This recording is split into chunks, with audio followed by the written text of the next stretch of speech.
Well, what would you do if you're so smart?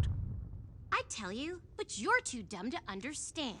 What? Of course your tiny brain is confused. Guess I'll just have to dumb it down to your level. Sorry I don't speak moron as well as you, but let me try. Welcome to the Bread and Thorns podcast.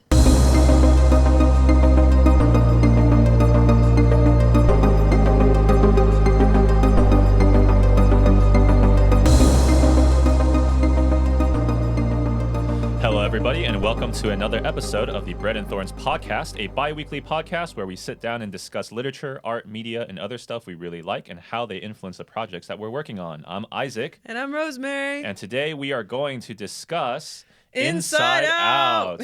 Inside Out is a 2015 American computer animated comedy film produced by Pixar Animation Studios and distributed by Walt Disney Studios. It is directed by Pete Docter, who is also known for Toy Story 1, Toy Story 2, Monsters Incorporated, and Up. He wrote the first two, I believe, and directed the others. That's why this is amazing. Okay. This is amazing. He is one of the probably most valuable people in Pixar Animation Studios, I would say, at least. Okay. I mean, I loved Up. I loved Toy Story 1, Toy Story 2. And those are all movies that not everyone, but a lot of people have been like, this made me cry, so that they also emotionally connect with people. Did Toy Story 1 make people cry? I think so. I think Toy Story 2 made people laugh. It made people, I thought that one made people cry more, because isn't that when, no. Oh, when Jessie is explaining her abandonment, people did cry during that. Yeah. Yeah, and then, spoiler alert, I guess. If you haven't seen Toy Story 2, I can't help you. But of course, I would recommend you get to go watch that movie and Toy Story 1 first, of course. I love Toy Story 1 and 2. I didn't like 3 so much. I didn't hate it. I thought it was just as good as number 2. And then I watched Toy Story 4, and I was blown away by how good it was. I actually don't know who wrote Toy Story 4. I'm not sure about that one. Toy Story that one was very different, which I really appreciated, Okay. especially after a trilogy. True. Right? So I'm looking at it now. Pete Docter was not involved in the writing or directing of it, which is, I think, the first time. No, in Toy Story 3 he also didn't do, right? So, so he did 1 and 2 of the story of 1 and 2, or at least the original story of it. And then they, I guess, iterated on top of that. That makes sense. But yeah, he's responsible for a lot of stuff. I love also Monsters Incorporated.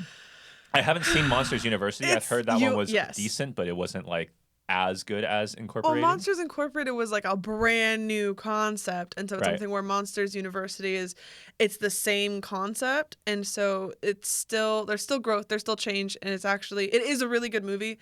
I do think that you would appreciate it. I think it'll make you laugh, and I think you'll enjoy it, but it isn't as like whoa as Monsters Inc. because it's the same world, it's the same universe. Well, I remember, I think I watched Monsters Inc. when I was in I think it was a really long time ago. I think like Goodness. Okay. 6th or 7th grade. I didn't watch it in theaters. I know I watched it after it came out. Oh, did I? Wait. Hold on. I don't remember anymore, but strolling through memory lane. It might just be the I think it's called the Mandela effect or something like that, where I'm remembering two things at once and they're kind of coagulating in my memory all the time. But I do remember really loving Monsters Incorporated when it came out, and then I guess as I grew up a little bit, and then Up came out, and that was amazing. I didn't get the beginning part until I was much older. But yeah. Up is amazing. I didn't watch it until much later. I was in tears. Yeah. I didn't expect it. I was like, "What are you doing to me?" I don't think I've ever cried, but it was really, really good.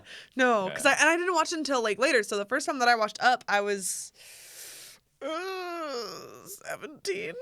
I think Up is like a little bit like Calvin and Hobbes. Yes. Where the older you get, the more you appreciate it. Yes. And so it's definitely one of those. Like, I definitely loved and appreciated Calvin and Hobbes as a child. Absolutely. Right. Like, that was like my favorite comic book. But comic strip. I had the books. They were all I know, treasures. But it's a whole strip, right? It's not just one book. I treat it as like, yeah, you're right. It is. It's my favorite comic strip, but it's just my favorite comic. Like, I prefer that to like all the superhero ones and everything else. Oh yeah, of course. So Calvin and Hobbes is such a classic. It's great. I think there's There really is nothing like No. Calvin and Hobbes. But as you get older, you start to understand what he was writing, right? Like the dad, where the dad he's like goes to work, this, that, and the other, and then he's on his bike, and he's just like I need a hobby that makes me Right. appreciate my job. Right. I think that's actually that's really wise to be Have honest. a hobby you hate. So Yeah, you hobby. appreciate Yeah, your job. right. And he was a Maybe. patent attorney or something like that. Something like that. Anyways, Anyway, but yeah. I have a friend that's he's not a patent attorney, but he does deal with patents. And he's Patents also of very skinny and he has nobility? glasses. Sorry, yeah, and so okay. it's very interesting. Maybe all patent people have that kind of build. Anyways, But yeah, back so to the actual coming movie. back to Up, but Up. Oh, not even. Oh, okay. I'm just kidding. We're But- we're almost there. I mean, it's the same thing, right? Up when They're you get both really older, good. you kind of start to empathize with. Is this Carl? That's the older gentleman. Yes. Yeah. Yes. But then anyways, so Boy Pete Docter Scout. did that, Yes. and then he did Inside Out. And Oh, that was the gap. That's a big. Isn't that a? Wait, no. This came out in there's a 2015. few movies before. It's Up, I think, and then Wall-E, He did Wall-E. and then The Good Dinosaur. I didn't watch The Good so. Dinosaur. I did watch Wall-E. Did Wall-E make me cry? I don't think so. I think that's the thing is I tend to Oh accidentally. no, sorry. avoid Wall-E Pixar came movies 'cause of before that. Up. Toy Story 3 came after Up. There and we then it was go. Cars 2, and then Brave, and then Monsters University. Good Dinosaur came out after Inside Out, I was but really it was like the same surprised that year. I cried during Brave. It was just during the mom scene, and it was like more like tearing up and one tear escaped rather than sobs. But like, Brave was decent. I was really impressed. I think that I Brave- didn't expect it to Actually, be that good. I think Cars 2 was when people started to have differing opinions about Pixar. At least when I was Because before that, everyone was like, "This is amazing." right before Yeah. that, everyone thought Pixar could do no wrong. And then especially Toy after Story 3 Up was- and Toy Story 3. Toy Story 3 was quite well received. I personally didn't Wasn't Toy think it was Story all 2 that. the one with the but- Darth Vader plotline? No, that was Toy Story 2. That's Toy Story 2. Yeah. So what was special about Toy Story 3? Toy Story 3 was the toys are being given away because Andy's grown up. And he wants to, and then they are given to a That's daycare the one center. I haven't seen. Okay, cool, got it. You haven't seen Toy Story 3? No. I actually I thought I It's- just hadn't seen 4, well, but yeah, I haven't seen 3 or 4. Despite what I've just said, it's really good. You should go watch it. All right. It's still up there. I mean, it didn't Yeah. impress me as much as Toy Story 2 did when I was younger, but it was definitely up there in terms of quality. It's just that Toy Story 4 so far surpassed it for me that I was. I actually have to watch those. All You haven't right. seen Toy Story 4 either? Mm-mm. I'm sad now. I've watched 1 and 2. I haven't Moment of watched 3 or silence, 4. guys, for her. Can't name her even. And then he ruins the moment of silence. I was actually silent. I was like, all right, like She I had a respect moment of silence that. for herself. Just no. All right. Anyways, then in 2015, after two Inside years after Out! Monsters University came out, Inside Out came out, and it was amazing. I cried. I Twice. watched this Oh, movie because it started in with the lava theaters. one, right? This started with the lava song.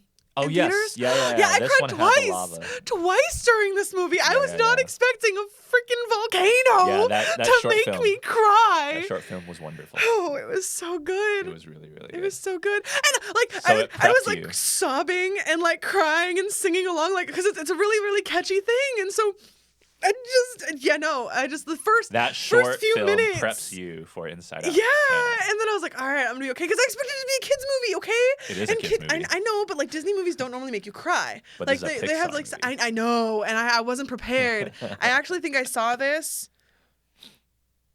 I might have seen this before I saw Up. I think this was one of the Okay. I'm I investigated Pixar a little bit more. Is I definitely because saw of Up this. before, so. Well, that makes sense. But most people did. I get irritated when people hype something up super much. And so this and Frozen were the two that surprised me because I saw them in theaters like I think the weekend after the opening weekend. So it hadn't been super crazy yet. People had just said they were good. So when I went in and then both movies made me cry. Inside Out is definitely better. But Frozen like made you Frozen made me cry. cry when Anna was frozen and Elsa's crying on her. And I'm like, oh my goodness, sisters. And it was just this thing that happened. Frozen made me lose faith in Disney. That's not surprising. Again, the writing could have been so much better, but it still made me cry. Frozen made me lose faith in Disney. Good for you. It was like Frozen 2 made me it was like Tangled. just I was really realize how excited, awful. and then Wreck-It Ralph. I was really excited, and then Frozen Oh, just that's true. Tangled was really good. so. Tangled was. I also really saw it in good. that order. I saw Tangled Yeah. and then Wreck-It Ralph and then Frozen. Yeah. And I was really sad because Frozen was super popular, but what I liked, which was Tangled and Wreck-It Ralph, weren't Yeah. that popular. And so I was sad and offended. That's not true. I feel like more people say that Tangled is their favorite Disney movie than Frozen. Really? Yeah, I think it depends on what crowd you're a part of. that's true. If you go by the money, it was definitely Frozen. Well, I think that's because it was catchier and easier to just like. Oh get yeah, definitely. stuck. It was more of a kids movie. Yeah. And so kids would want to go back and watch it. No Yeah. one wanted to be I mean, people wanted to be Rapunzel, but kids didn't Yeah. really want to be the old witch. And so there wasn't as much Well, like there people wasn't could dress really- up as is her name Anna? Anna. Anna? Yeah. So and then the Anna Ice and Queen, Elsa. Elsa, that's right. Sorry, I have like nephews and nieces in law that love it, and so I should know it better. No.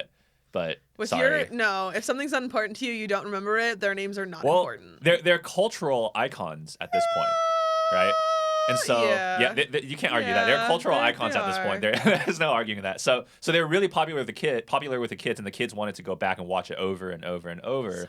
Whereas Tangled was Actually, more mature. I would did say. actually watch Frozen like 5 times, and one of them I think I've seen was it in a drive-in twice. theater, and it was a sing-along version, and it was my mom, my best friend at the time, and myself. Oh, and we Tangled were didn't have that singing many along. songs, if I remember, right? It No, was. Tangled had like 2 main songs. I thought it had and that only was it. one. You're probably right. I don't I remember think that it's one. 2. that Well, well. yeah, because Wreck-It Ralph didn't have it's any, right? Yeah, Wreck-It Ralph didn't. Yeah, so- so Frozen's sing-along. Got Right. it. Okay, Yeah, so Frozen was more very much for the Disney. kids. Yeah. They went back to Disney their do that. roots a little bit. And which is actually, I think, not a bad thing for them to do. I No. just didn't really like Frozen. It was just not The not main my thing. reason, the main reason why I like Frozen is the animation. Okay, same reason why I like Frozen 2 is the animation. I think that they did a stunning job with it. I think only the scene where Elsa is building her castle was well, really, of course, really good. that's amazing, especially with the first one. The second one, the animation was they did I try still to haven't seen the impress second people. one. I don't think you'll like it because the storyline is trash, but I also my favorite. I should say I will never plan on watching go. it. So. Cool. Enjoy. There's only a that's- scene I think it's in Frozen 2, but I didn't know. No, I think I knew it was in Frozen 2, but I didn't really Reindeer remember running over that the was. ocean. Which one? No, there was this scene where one of them is singing, and then at the end of it, someone replaced it with Michael Scott screaming "no," and it was the funniest clip I had ever seen at that point. that's amazing. And I'll probably find it on YouTube. I'll show it to you guys or to you, Is not Anna to you guys, climbing because it's not going to be on YouTube. Rocks. I don't know. Because that's like the sad song, and it makes sense. Well, you probably it was like it was her doing it was one of them doing something, and then sorry, I don't know the characters. I'm really bad at this, guys. Sorry, but it was one of them doing something, and then at the end of it, she was about to sing this kind of thing, That's and then Elsa, they just and she was- replaced it with No! Michael's. I love that. But they Okay. auto tuned it so that it's just this really long. Yeah. That's amazing. It was beautiful. I love that. And so what much. what I told my wife was that I wanted to Oh. buy the movie just to cut it and then add that part in, and then I would show it because at that point my niece and nephew-in-law were going to come over, Yes. and I wanted to show it to them, Yes. and it would just and their parents would be watching with us, and so the kids would be so like this is blasphemy at the end, but like the parents would be laughing. Yes, So, absolutely. and I would be like, that's Frozen. That That's- would have been That's stunning. what you remember for watching. And Yeah. then, No, you this know, is that's the movie now. They would be. I love that. They'd be traumatized. I love that so much. I love that so much. Okay, thank you for sharing that experience with me. That has made it better. Well, But, they're not coming over anymore because of COVID, but yeah. So, Ugh. anyways, Inside Out came out apparently Yeah. the same year. I didn't know that. Yeah. and Wait, is Frozen? 2015? That's what you said, right? No, I said okay. that they both are movies that made me cry and made me look but more you into watched Pixar. them. Okay, but And I was Frozen's just- not Pixar. No, but it was inspired. They because Disney was aiming for the whole Pixar look instead of like Atlantis look, Okay. because Pixar did so well with Toy Story and right, 3D was becoming the Yeah, more popular form. and rather Shrek than and stuff, anime- and so they were like, 3D we're animation. gonna do this instead of like the Atlantis thing because it's kind of bombing a little bit, and we're like, Right. no, you should have stuck with that. It was good. Well, with Atlantis and then with Tangled and with Wreck-It Ralph, they didn't have the song numbers, right? True. In there, and so That that's was one of the main probably things that threw why. people off.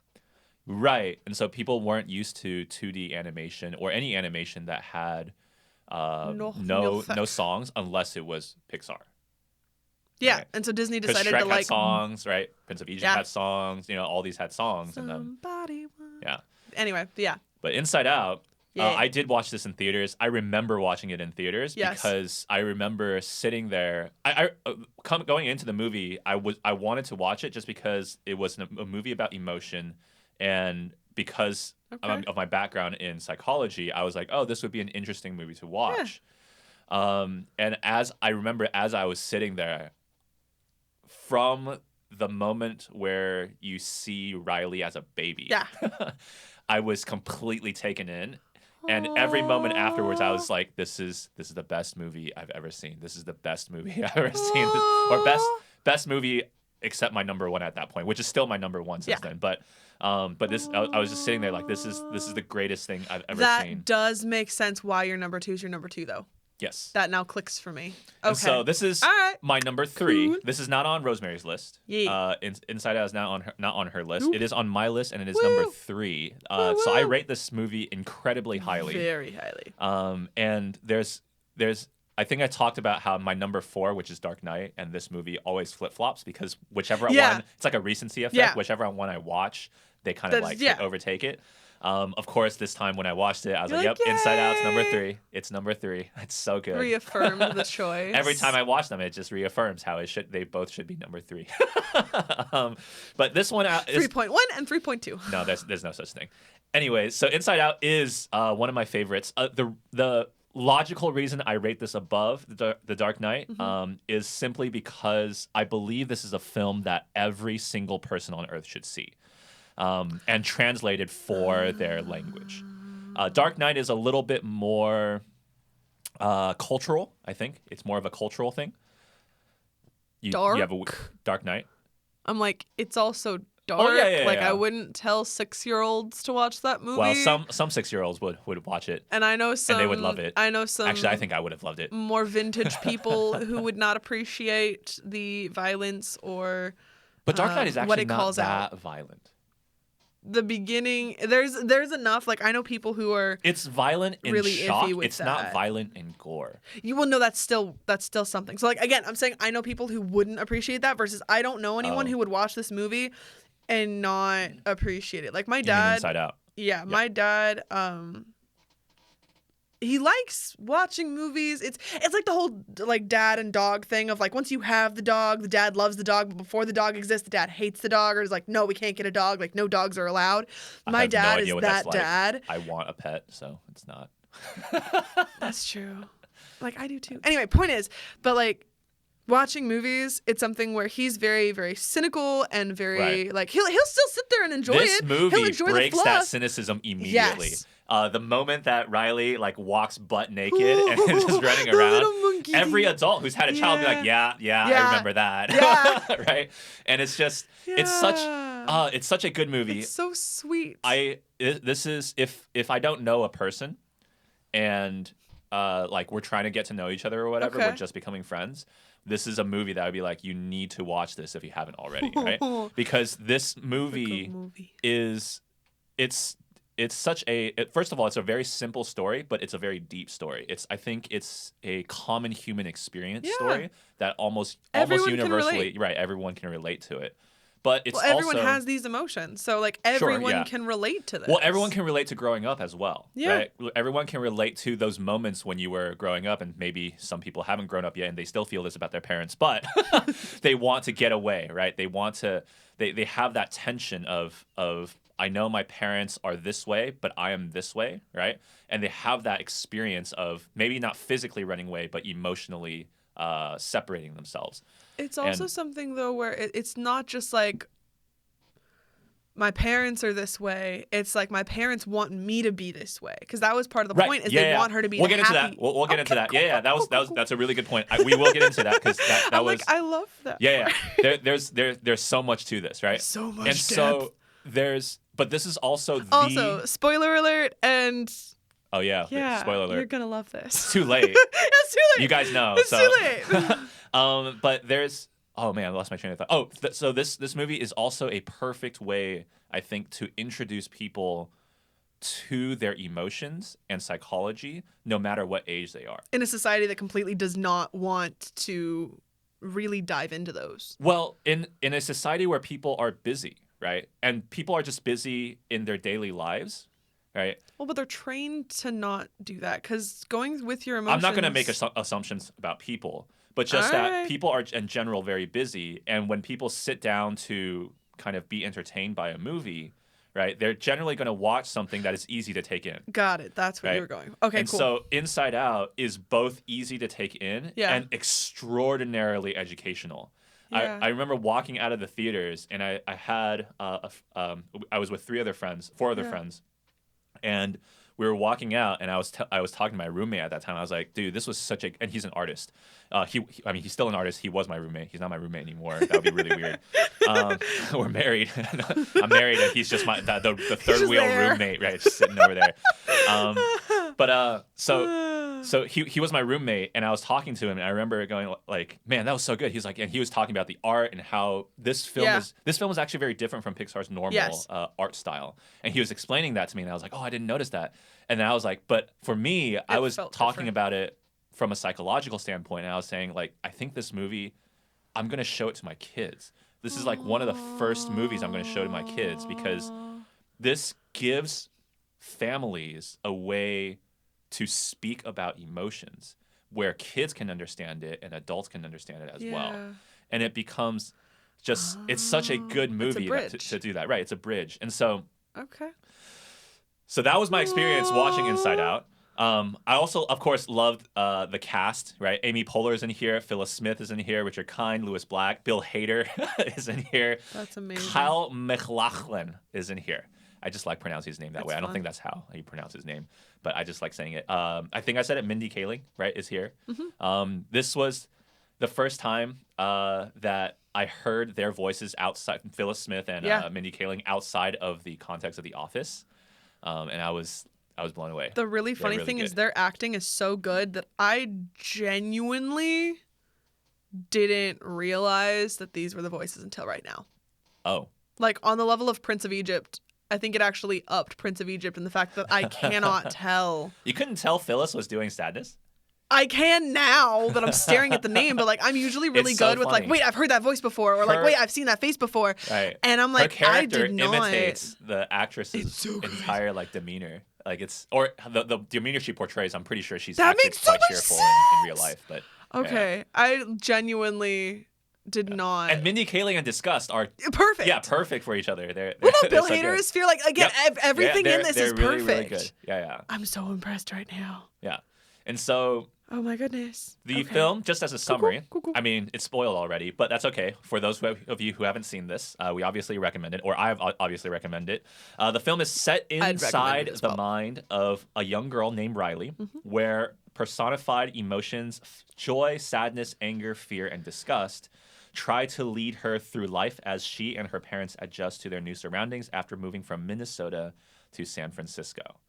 And so it's a very simple plot, which I actually really appreciate. I Yes. appreciate more and more now, I guess, as I'm Well, because you older. can dive more into depth, even though the plot is really simple. It gives you the ability to really dive in. Well, there's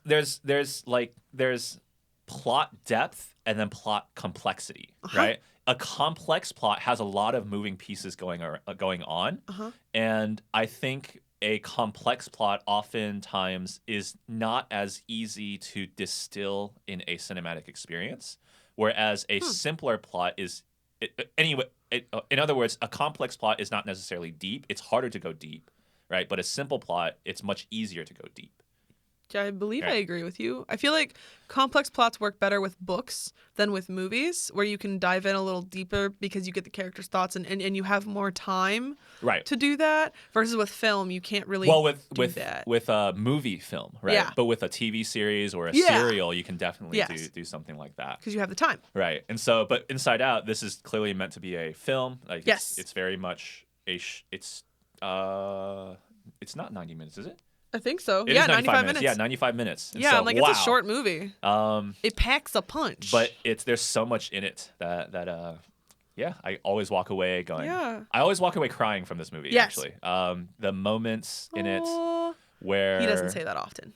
No, I don't cry often in movies. The first time I cried in a movie was during Prince of Egypt, I think.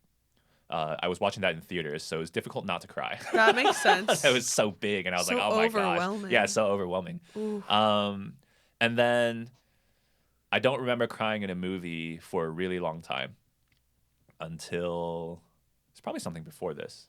Because I didn't cry in Up the first time Did I you watched cry during it. Toy Story? No. None of them? No. I thought it was sad. A lot of people cried during that's why I'm asking. I'm trying to figure out. A lot of people cried in Toy Story 3 at the end. I know that. Did you? No. And then Toy Story 2, I know a lot of people cried during that montage. You didn't cry during Your Name. I cried during Your Name. I did not cry during Your Name. Yeah, you were like, oh yeah, I understand. A lot of people teared up during that, and I was like, fine. Yeah. What about cry during Your Name. the other animation on the list? Oh, the one that we haven't revealed, but you actually kind of Yes. revealed like last time. I didn't mean to, and I don't remember that. So It's okay. but Yes, I cried one- during that every single time I watched that. If I don't cry, I'm probably not watching. And so, yeah. So Inside Out, I do cry in this film also all the time. And it's kind of like those kinds of. I mean, the film has that emotional release, right? well, and they bridge it so perfectly that like when they're talking to like Bing Bong or when they're talking to Riley, like the different things, like because of the way that movies work, you're experiencing it as if it's happening to you, and so you're able to process your own sadness while you're That's watching what this movie does so well, I think. One of the things, so you have that beginning where Joy is explaining, right, doing the exposition, and it's a really good way to do exposition. I really, really loved it. You introduce these characters, and these and characters, kind of what they do. And what they do, but it's that show, right, and tell, right? It's both of them. It's not show, don't tell. It's not tell, don't show, right? Because this is a film. But this is show and tell, and you can see the different emotions react off of each other, and you know immediately what they're about, right? What I really love about how she explains the roles of each of the emotions, right? So she explains them as, fear keeps us safe, right? Disgust keeps us from being poisoned. Socially and physically. Right, socially and physically. And then anger wants things to be fair. Yes. And I think that's Those are pretty good explanations. Right, because a lot of people think anger is this kind of rage monster of like destroy everything, and like it's not. a negative passion. It's not. Right? But it's wants things to be fair. Yeah. And that explains it's in charge of honor and stuff. It's right. So I think with those kinds of explanations, it helps to change and helps people understand emotion better. Yes. Right? I'm not angry because of this person or this situation necessarily, right, in itself. I'm angry because I want things to be fair. Yes. Right? Some people call it kind of like it's a self-preserving defense mechanism. It's a sentry. Yeah. It's a guard. Sorry. That's one of the functions of anger, right? But I think the perfect explanation of it is wants things to be fair. Yeah. Right? And so when Joy explains it and then shows it everything, people can kind of gravitate to it immediately, right? So that's the opening montage. And then suddenly, just like in real life, the moving thing happens. Right? Yeah. They were saying, what else can go wrong, right? Boom. Boom. The house goes on for sale. Accurate. There's a huge Boom, boom, truck. boom, and and then they're like, oh, San no. Francisco. Right? Also, the bear joke every time, because I didn't catch it the first time. This is like the 4th or 5th time that I've watched this movie. Okay. And it's something where they're like, yeah, I saw a man who looked like a bear. All right. It's just like... Oh, man, it looked like a bear. It's good. So, Good but stuff. they're from Minnesota, right? That was like, Yeah. I want something familiar, Yes. right? But it's not a bear. Well, the really funny thing is, Like I a didn't bear. actually realize. Like, okay, so obviously, like, I know that they're from Minnesota because they tell me that they're from Minnesota. But I actually watched this with my friend who's like from the Midwest, and he's like, they're driving from the Midwest. Like, as they're doing the drive sequence, he knew exactly. Yeah. He's like, oh. So I was so impressed. I actually have a personal story, and that might probably Ooh. color this of how far it goes up to my number 3. So when I was 10, I was living in Texas. And then when I was 11, my family moved. And so this entire montage from her, like the suddenness of the move to her ending up at that rinky-dinky San Francisco thing was totally real. Like, I mean, we didn't live in the rinky-dinky. We lived in actually, when I think about it now, it was a pretty nice area. But in comparison to where I was in Texas, it was like it was so different, right? So well, like for San Francisco, that is actually a nice place for San Francisco. Yep. Okay, especially considering like what the wage they difference actually is probably got like. a house they in had a house San Francisco in like the city part, not just like the fringes. Like that that's one dad of those worked thin towns. really hard. Yes, which is also why he's very upset too, is because he's trying to keep that and maintain that. Anyway, but yeah. So all the things that Riley was going through, it just took me back. Like that's why I kept hitting you. Is you're just like this. I get this. I felt this. Right. So I remember crying in theaters, being like every moment where that sadness of emotion or whatever happened, I was like, yeah, that's real. Like I remember experiencing that. I remember experiencing anger at my friends. I remember we didn't have computer. Yeah, we didn't have computer video chats. Yeah, we didn't have any form of computer talk at that point. It was just all landlines. Yeah. And so, but it was the same feeling, right? And it's like, why am I here? Like, why did my parents? It wasn't as compressed, I would say, because I mean, this is a film. Everything happened within like about a day or two, right? Inside the main movie. So that didn't happen within a day or two, but like within the first week, sequence like of events was very real. Yeah. And so I deeply appreciated that, how genuine this film was. And then the explanation of the process of those emotions. Mm-hmm. And so, yeah, this is one of those. This is real life films, despite it being a cartoon. That makes sense. So, you also like this film. I do. But we disagree about this film. I actually am not sure, because the couple of times we've discussed it, I think we were just using different vocabulary. Okay. And so I'm a little weirded out because I don't know. Now, to be fair, you have a degree in psychology, so you've studied this from like Western psychology. Right, that's and that was I mean, going back to that was one of the things that impressed me so much about this film. I'm one of these. I guess I can experience stuff and have thoughts that go through my head, and like logically delineating things as I'm emotionally experiencing them. I wonder if that's is that a form of disassociation? No, I don't think so. It's just processing. Well, it can be a form of disassociation. But for me, it's more like things coming together really well. So it's just like... Because I'm not denying the emotion. It's all of you existing in the present moment. That includes your brain interpreting what's going on. Right. Okay. But my brain isn't only interpreting what's going on in my own emotions. My brain is actually interpreting what's going on the screen. While watching this film, I was walking through... all the things I've learned about emotion from university, and I was so impressed by it, by everything that was going on. I was like, oh my gosh, this I can't believe they put this in film. Yeah. In a child's film. Popular. It's a child's film. Like, it's not. There's so much that happens inside the mind of Riley. And so one of the things is that immediately I recognized as I was watching, hey, this is not a film about joy, sadness, fear, disgust, and anger. No. It's not even just a film about joy and sadness. Nope. It's a film about Riley. Yes. And so when I know that, at least as far as I've read from like people talking about this film, a lot of people have the complaint that joy feels sadness, or sadness feels fear or disgust or something like that, or joy feels anger. And there's a complaint that these emotions aren't really true to their origin. But that's one of the complaints that people have. But one of the things about that is that actually if you view, of course, joy as a caricature, then of course you're going to have that complaint. Yeah. If you have sadness as the caricature of sadness. Yeah. But if you understand that all the 5 emotions that are being expressed are actually different sides of Riley, and there are different sides of the emotional motivation of Riley, that makes a lot more sense. Because joy is not just joy, the emotion. Joy is Riley trying to be happy, right? And when you kind of see the film that way, everything starts to mesh really, really well together. So we have something in the very beginning. You have something to say.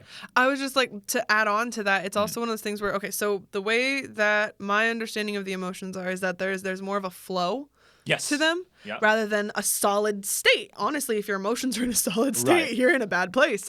Right.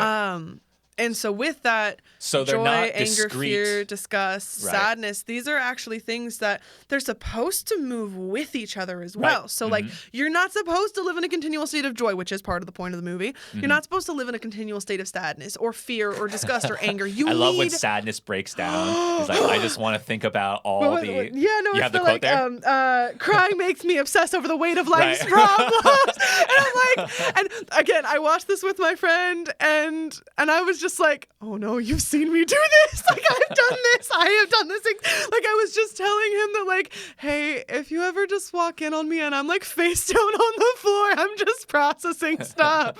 Just like just give me a blue wig and glasses, and it's like I'll be okay, but I need this. Maybe a sweater to pull over or something. Oh, that sounds amazing. Maybe not the blue wig, but everything else is okay. But that's- anyway, isn't it such a perfect expression of sadness? So good. So good. And it's also the whole thing of like they're all and okay. So one of my favorite things that you're probably going to mention is the fact that like all of them are underdeveloped except for Joy, who is overdeveloped. Yes. And so it's something where like sadness starts off with a stutter, and like part of that is also just like that's a developmental issue. And then fear is like fear is actually a very intuitive thing. Like it's supposed to help you guide your next steps. Well, and so there's just the it's so cool. underdevelopment of those emotions. You can see, and now we're getting a little bit deeper, but that's okay. But like the underdevelopment of those emotions, when joy and sadness are suppressed, and joy being the top emotion, everything starts shutting down immediately, right? The other emotions, because they haven't been developed, are unable to actually drive everything. Yep. Right, and it's such a accurate. It's an accurate explanation of what happens when depression hits. Yes. Depression is not sadness. No. Depression is actually Overload. a complete lack of emotion. Yes. Real emotion. And it's just a shutdown of your entire Well, it's like what happens when you personality. overload a computer. It shuts down. Well, more than Okay, that. I really shouldn't talk about computers, but that's my understanding. So, and so it's sidestepping that. depression is it's a emotional dump because you can't handle everything But right that's now. what is happening to Riley, right? Yes. And you can see it on her face on the bus when the second she's on the bus and like you see the desk turning all gray and her face is just it's done. blank. It's done. She's just like, yeah, no, I'm completely done. I'm separated from this now. And so a lot of people, I think, when they have a friend who's depressed, they try to cheer them up, which That's doesn't the wrong work thing. because their emotions are gone, right? They're completely shut down. There is no cheering them up. No. Right? And I guess no one can see me because this is a Yeah, there podcast, was but quotes. I had quotes on the I cheering had them quotes, up. cheering. Right? There is no yeah, cheering them emphasized. up because they've actually shut down their emotions, right? And it's a protective mechanism, so it's also good for you to do that. If you were just feeling and swirling and swirling and swirling and swirling and swirling, like no human being can exist like that. Right. So there is this. So if you watch this film, this is why this film is so good because So it's just good. it walks you through why people get depressed. And for Riley, it was because she actually suppressed sadness for the longest time. Like even though anger, fear, and disgust are underdeveloped, there is no development of sadness. Like sadness is completely gone. Right. She's completely suppressed. Not allowed to move. Right. And so, again, going back to the motivational kind of thing, There were no joy is Riley There were no blue trying orbs. to be joyful, right? And this Yeah. is what happens to a lot of kids. You Yeah. want to be happy all the time. You want to experience only happiness, and so you prioritize joy or happiness over sadness. And what the unhealthy part, of course, is you suppress that sadness, right? well, To and the anger and point- everything else. But yes, sort mainly, of, right? yeah. There's a working together of anger and joy sometimes, right? Okay. Like you can be happy and want things Like to be if you fair. win a tournament or something like that. So like Yeah, with her, sure. for her with the hockey, she could actually. You're right. Okay, she could use fear and anger, Right. and then disgust And even for food and disgust, right? stuff. Because okay, so she wants she had to a little bit of maintain- use for those. Well, right. But there wasn't a purpose for sadness. Right. Okay. There was no purpose in Riley's mind and a lot of Which is children's why it's mind like for sadness. I don't know what sadness does, and right? it's like there's your movie plot, like right there. Right. That was at the very beginning, So right? good. She's pushing that thing down, Yeah. and then suddenly sadness is there, and she's like, I don't know what sadness does, right? And We haven't really figured that out yet. and a lot of children have that, Yeah. especially when the parents Don't encourage it. don't acknowledge it, right? And it's the parents overemphasize, and they didn't do it in a super unhealthy way in this movie. Well, it's the which same I thing really with like appreciate. Frozen. Is like Elsa was repressing and suppressing everything inside of herself, but it wasn't because her parents like hated her and were scared of her powers. Right. It was because they wanted to protect her. Right. And so it with was Riley's a self parents, kind of thing. It was just almost a self-hatred kind of thing. yeah, right? and so her parents, so Riley's parents are great you parents, show that they're caring, right? you show that they're loving and appreciative. They're not perfect. They're great. They're not parents, perfect. but They're great parents. And it's something where they don't know how to do anything but put on a happy face either. Right. And that's why she knows that. Right. And so that's who she imitates, right? Yes. And so again, like this film does that so well, right? It's very You good. understand the mode, and even like you have these kinds of remember when joy and sadness are in the you know the cortex, right? The actual brain, the long-term memory part, right? They've been shot the off. balls. Yes, with the balls Yes. and everything. Okay. Cool. Yeah. She's lying on the ground, just like. I have to be more descriptive. All right, so when they're like walking the halls of the long-term memory, Well, she's right? dragging. And they sadness, find but- this one, or they find Bing Bong, and Bing Bong introduces this one. I think it was him, and it's like a really special one. It was when Riley was being like celebrated by her teammates, right? And No, that's a core memory. The one Bing Bong No. introduces was the was it the drawing? She used to stick her tongue out when she. No, that was what Joy said. Oh no, it wasn't the core. Was it the core memory? No, it wasn't the core. Bing Bong was not part of the core memory. I don't know if it was a core memory. It was like when they It was were one on of the this side train. ones. I just don't remember. They were on the train of thought, right? And I love that they named The it the train facts of and thought. opinions. Yeah, Oh. facts. They look a lot alike. It doesn't really matter. just put them together. It doesn't matter. But So accurate. so when you have, they're on the train of thought, and then they're talking about that memory, and they bring, and Joy brings it out. You might be right. It might be a core memory, but I'm not actually sure. The if it one is. with the teammates holding her up is the core memory. Okay. Because remember before that she was sitting in the tree and she was all sad and the parents came over and the teammates came over. Joy doesn't discover that Yeah. initially because all she can think of is the the happy right? times. And then it was only when she flipped back that Yeah. she discovered that it was sadness that actually Yeah. brought those happy times, which is fascinating, right? Or it's really true. It's both. Right. And so that so the parents are kind So of very good. no parents are perfect, right? The parents Yeah. are doing the best they can with Absolutely. the jobs that they have and the family that they have, but they're always emphasizing you're our happy girl, you're a silly girl monkey thing, right? And they didn't necessarily, at least in the family, emphasize so much of like being together with sadness, right? In sadness, right? And so Riley's mind is it's not okay to be sad, right? I want and self-preservation in a sense. I don't want to be sad, right? Sadness hurts. Well, it's also so Emotionally. one of the things that because there's a book that I've been reading that's pretty much like the main form of study on the emotions. So it is somewhat. It's a very very in-depth book, but it's still like a total of 3 books. Okay, and so it's something where it's not. It is really in depth, but it's not a variety of stuff. Anyway, point is, one of the things that it talks about is the idea that your anger often comes out when you're sad because it's trying to protect you, so you have that sacred space, that safe space to be vulnerable and be sad. A lot of people don't know how to be sad. Yeah. Right. And again, when the first time I watched this, I was so happy at the end of it because I was like, now I can help people understand how important sadness is, because we tend to avoid this thing. Like from the inside, we're kind of like, this feels painful and I don't want it here, right? On the outside, people it's also are like terrifying. Right, sure, yeah, right. So it's both of those, right? But I mean, terrifying is fear. But anyway, so there's that pain that is involved when you're sad, but then other people also react to sadness without experience a lot of times, right? Yes. And they go, I had to suppress that emotion to keep me in the state that I am. So let me I'm gonna help help you suppress it. Right, suppress it, right? And so it becomes this and it's Let's stamp on it with joy and happiness. right. Or anger, right? Or anger. Or fear or disgust, right? That's true. One of the things that is, I think, really interesting is when you get to take a look into the dad's head and he is led by anger. Oh yeah. Right? It's really funny. It's a primarily little anger. bit stereotypical, but it's still like it It's- expresses yeah. a certain truth, like at a certain point in time. And a the lot of communication though, just like, oh my gosh, just like that's so good. And she's like, wait, she's staring at us. She's staring at us, guys. And there is that. I wasn't paying attention. There is that switch that happens in a lot of, I would say a lot of guys, where it's like you don't know what happens. Yeah. And the immediate reversion is to anger because that thing preserves something, right? Yeah. That protects something. Right? You don't know what you're protecting, but you're protecting something. So you're protecting something. Yeah. So DEFCON 2.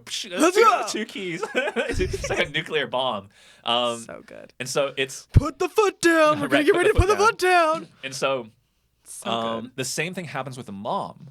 She is actually controlled by sadness, which is really interesting, right? And so her sadness actually controls her, and you can come with me, Virginia, right? that little thing is like she is. You should have gone with the Brazilian pilot. right. So she's controlled by not controlled, but she's the main driver for her. Well, she has an unhealthy. She doesn't. It's an attachment and regret to the past. Yeah, right? and so true sadness, like centered sadness, flowing sadness, helps you release attachments that are no longer necessary. And so it's something where with the mom being led by sadness, it's not free-flowing sadness, at least the way that I understand it. Well, the way that it was still portrayed. attached. Right. She's still somewhat attached to the Brazilian pilot. Right. And she should have let him go. Well, she's just Her sad mind. as a default state, right? Yes. Rather than all the emotions being even. It's stuck sadness. Right? It's not sadness controls, yeah. right? Yes. And so it's just really interesting to see that. It's mostly sadness and fear, isn't it, for her? Because the which dad is one- anger and fear. Was fear the one that kept the ball? Yeah. I think so. Yes. I think so. Yes. Yeah. Just in case. Yeah. Right. Yeah. yeah. So that. I think so. So Pretty sure. Those emotions, when one emotion becomes the main driver, and I think that is the actual message behind this film. When one emotion becomes the main driver, it's an unhealthy state, right? But a lot of times as we grow up, we go, okay, I like happiness, right? Some people like anger, actually, right? Some people like. My dad was taught that it's okay to be angry, but it's not okay to be anything else, and so he's actually been working on that recently, and it's been. I don't know if you want to reveal that about your dad, but he'd share it about himself anyway. In public, because with him, he's been able to experience joy and experience sadness and go through and allow his anger to protect him in a way that most people can't.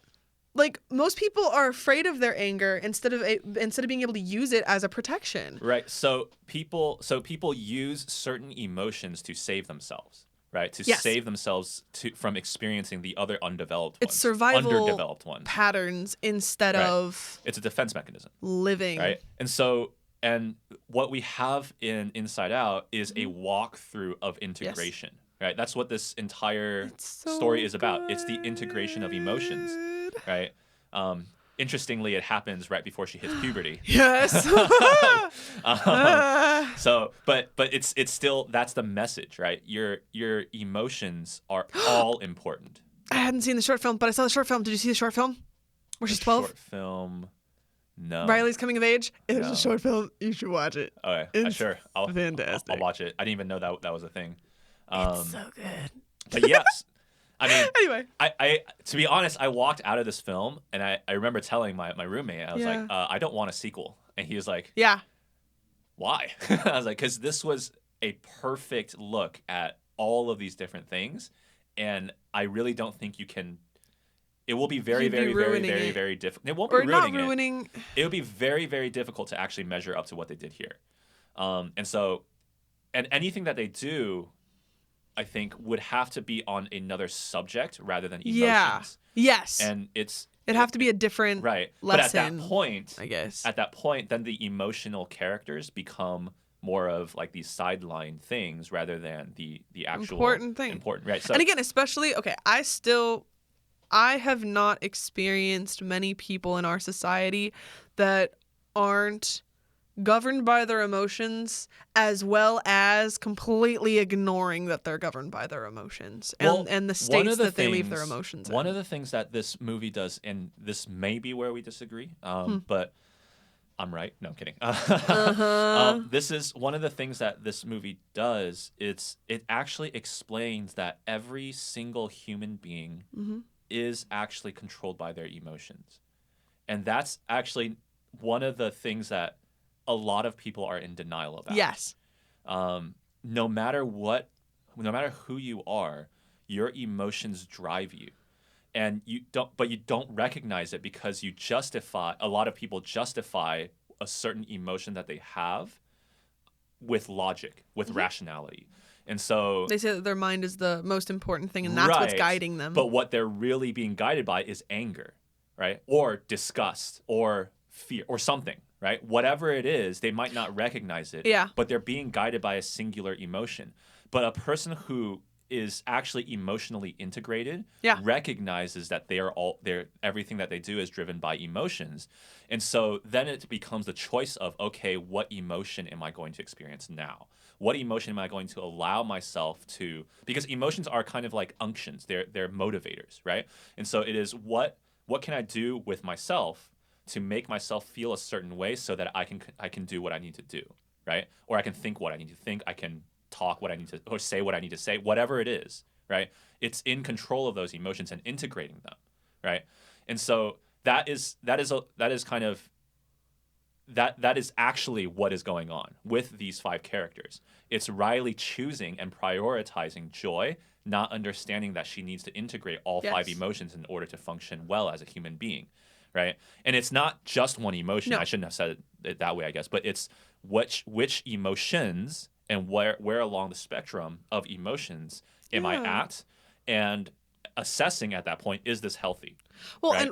And then, okay, what can I do if this is unhealthy? What can I do, right, to put myself in a state where it is healthy, right? And having that clarity of understanding before I go out, or before I go talk to my friend, or before I go out with friends or my family, whatever it is, it's, okay, what state am I in, and is that state going to be a helpful thing, right? I don't want to say positive. No. Helpful is better than positive. Right. So helpful to yourself as well as other people, right? And so that integration of things is so important. But the recognition that every person is driven by emotions is really, really important, right? That's why they have the control panel. That's why they are the headquarters of Riley's mind, right? I feel like, and you know my stance on this, but if relationship is the highest function of man, then interpersonal and intrapersonal relationships that should be one of the main intelligences that you focus on. You can't work on intrapersonal relationship. Like, you can't work on your relationship with yourself without working with your emotions. Like, you can work on your mind without really working on yourself. You can work with, like, your body. Well, you can still, like y'all have aspects of that, but you can't really use either of them and without using your emotions. I would kind of agree and kind of not. So the idea here is that if you are, I'm sure you've experienced this before, but when you're happy, it's easier to learn, right? When you're angry, it's much more difficult to receive instruction from someone you don't agree with, right? But that's when they're obstructed. That's not when they're, because, like, if you have healthy anger, then you can still take in information, and it's still protecting you. So there is where I disagree. Anger is not an emotional state of learning, right? Fear is also not an emotional state of learning.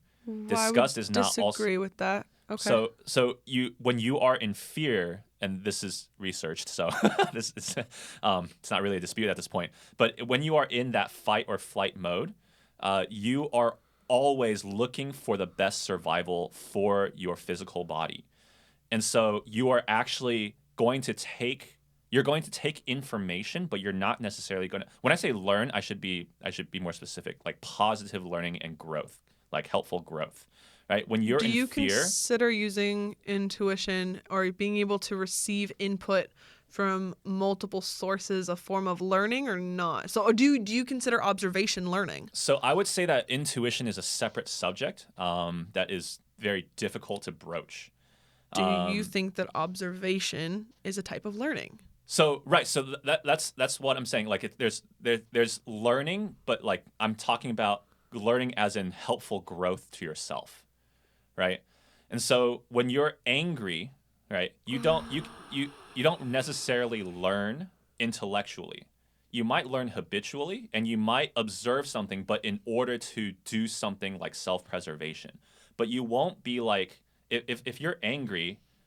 And the person... Like, you're not going to learn calculus when you're pissed off at your parents. Or, like, you're not going to learn calculus when you're terrified for your life. If you view your parents as the source of negativity against you, you won't be able to learn from them in your anger. So it's not learning shuts down. It's... Right. So I shouldn't have said that. Sorry. That's why that was my fault. So it's not that learning... like all kinds of learning shuts down because that's when then we wouldn't function. Yeah, right. So because even when you're frozen in fear, there's still you're absorbing information from around you. But you don't actually take the best information. This has been proven. When you are in fear, you do not. But take you take the important information. No, you don't even take the important information. All you take is the most relevant information to your physical survival. Isn't that important information? That is not always true. Well, yeah, no, your emotions, your feelings and emotions can lie to you. Or they can be inaccurate. No. The emotions and information are separate. You're connecting them here. Okay. And so fear is the unction that causes us to go. It keeps us safe. It makes us want to survive. But our perception in a mode of fight or flight is not good at all. People who are in, and this has been observed in animals, it's been observed in humans, it's everyone who is in fight or flight do not make good decisions. They make decisions at the moment to get themselves to the next moment. And that's never, ever, ever a good thing to have. So when it doesn't mean they don't learn, right? It doesn't mean they don't learn. I would argue that that's not healthy because like I know what you're talking about. I know the studies that you're talking about, or not the specific ones obviously, but I know what the information that you're talking about is.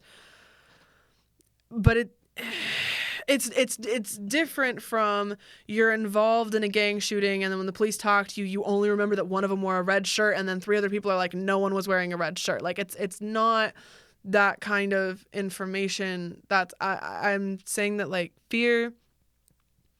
Intuition is really hard to broach. You're correct. I tend to lean more heavily on my intuition, and so it's something that it's something that I don't avoid. And so fear in its natural state, when you don't have an unhealthy attachment to it, you are able to make good decisions because it's there to help you take your next step. So this is the difference, right? When you are in fear. So overwhelmed by fear, not allowing fear. Right. Okay. I'm like, that is an important difference. Yeah. Because that's what I've been saying this entire time. That's why we usually have an issue with vocabulary words. So when you are in a certain state. Okay.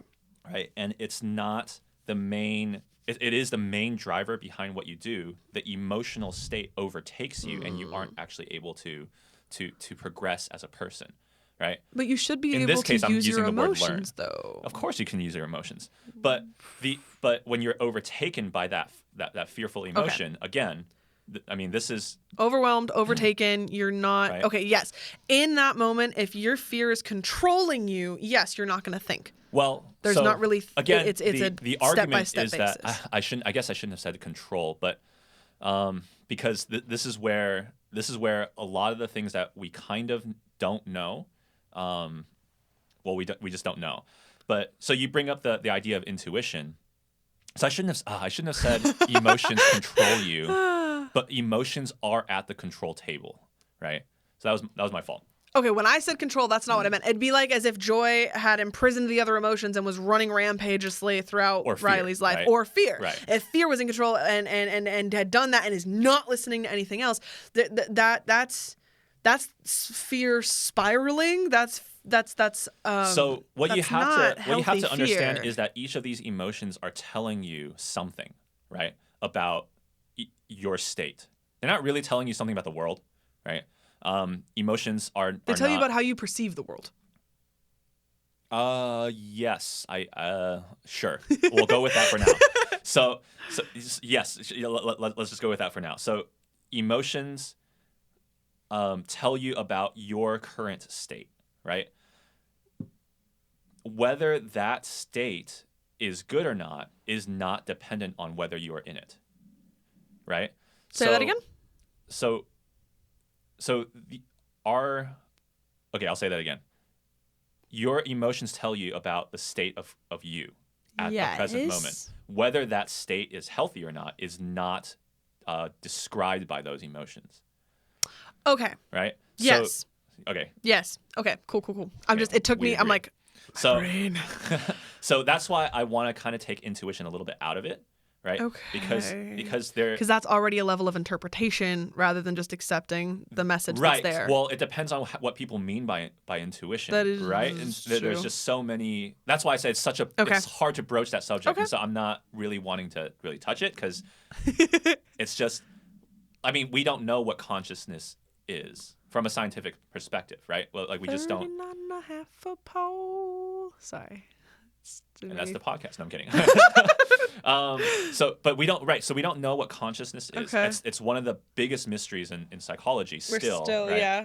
Still And figuring it out, still we're- studying it, still We paying don't attention. know what will really is, and intuition is kind of in between that, right? There's will, intuition, and then consciousness. Like how does that all fit together, right? They're all beautiful.